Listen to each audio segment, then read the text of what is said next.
Olá, hoje é 3 de 6 de 2026, a paz do Senhor, paz e graça, Shalom, Shalom Adonai, Antigo Testamento, parte 5228. Então, Davi suplica a Deus que guarde a sua vida e espera que Deus lhe conceda aquela oração, né? Então, ele estava passando por ameaças, por pessoas falando coisas que geravam medo, pavor, desespero. Às vezes tem pessoas que estão com demônio, espírito imundo, espírito maligno, com demônio, que às vezes até está com depressão, que gera isso nas pessoas. E isso não é bom.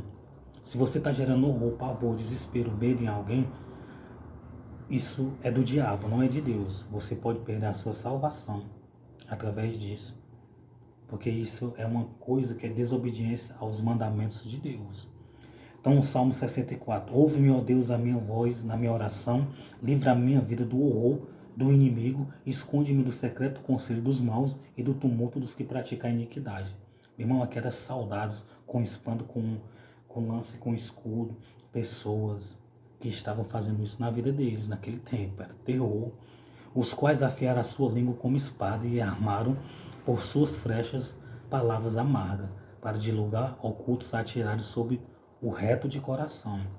Dispararam sobre eles repetidamente e não temem. Entendeu? O quanto eles eram terríveis. Eles pegavam aquelas rumas de flecha e disparavam as flechas.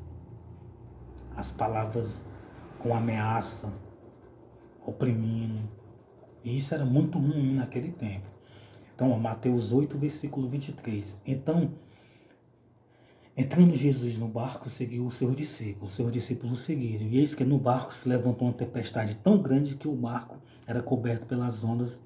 Eles, porém, estavam dormindo. Você sabe que às vezes uma doença, uma enfermidade gera um pavor, medo, desespero, medo de morrer, medo de não ser mais curado, de não ter saúde.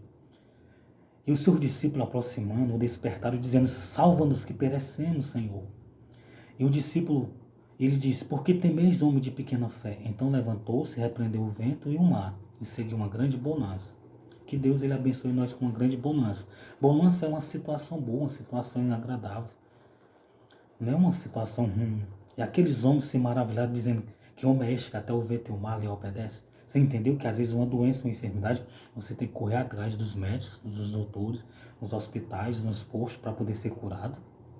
E você também tem que pedir oração a Deus e dizer: Deus, me cura, me sara, me liberta.